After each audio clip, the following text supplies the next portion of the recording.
Баярлалаа манайхан за өнөөдөр би нэг хаадны нүрээ буддаг парт дөрөв маань эхэлж байна. За тэгэхээр би одоо усан будгаар биш ийм өөрийнхөө нүрийн будгаараа будах гэж байна. Тэгээд ийм багстай зээж энийг юу гэх юм бэ? Багсаага би өнөөдөр би нэг ээжийнхэн хатууд будыг гэж бодлоо. Энэ бол манай ээж сайн уу гэрээ. Самчингээс хүрч хийдэг манай ээж. За тэгэхээр одоо будаж эхлэе. Одоо миний нүрийн будах зүгээр л ийм байгаа юм. Ийм. Би ийм жижигхэн таашна. Танараа ус хармаар байна. Би дандаа уцаар идэх шүү.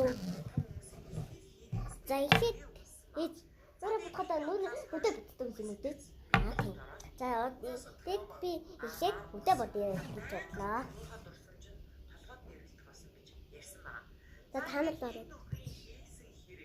Ярьсан зүйлийг үнслээд ингээд асан судалгаа одоо тест намддаг сэтгэл зүйн тест нэтрээ хийгээд ерөнхийдөө сэтгцийн бүтэглэлийг хүчтэй өгдөг онш тавиад тэгээ ингээд манайхаар одоо шар хатан хэвтүүлээд имчилгээ хийсэн байгаа байхгүй юу?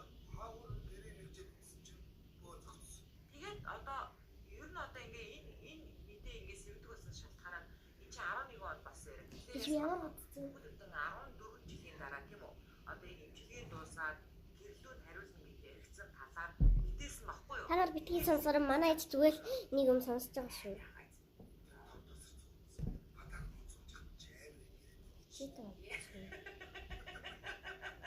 Тэгээ амар нэгээд тийш. Тэгээ би мэдээгээл ярьчих шүү. За. Гэрлүүд нь жаахан байхдаа тийм Би бодчихлоо одоо хатраа бод. анзаараа болшгүй явна. Хатраа би нэг юм яан гол бод. 13 хэлээр төлөөтэй ярьдаг айхтар тулгууртай ярьдаг. Ийм бүхий юм хийж яваад сэтгцийн нөхцөл гэхээр үнэхээр өрөвдөлттэй юм аа. Өгсөн однотойгоо гэрлүүжил дээр ийм зүйлсээс болоод бүхэл бүтэн хүний амьдралыг сүйтлээ тавьсан байж. Тэр охины ээж тэгээд зүүж ял өгөөгүй бахтаа гэж. За хамгийн чанартай бэлгийг хайр. За би нэг нотон шалж бидэг. За би нотон шалж бидэг авчраад ингээд арилгачих шүү.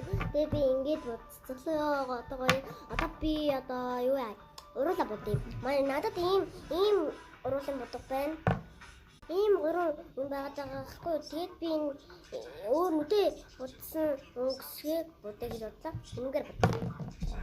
За би өнөөдөр ямартад ингэж бодлоо. Энэ ерөөсөө энэ өнгө шүү. Гоё байвал лайк дараарай. Муухай байвал муухай гэдгийг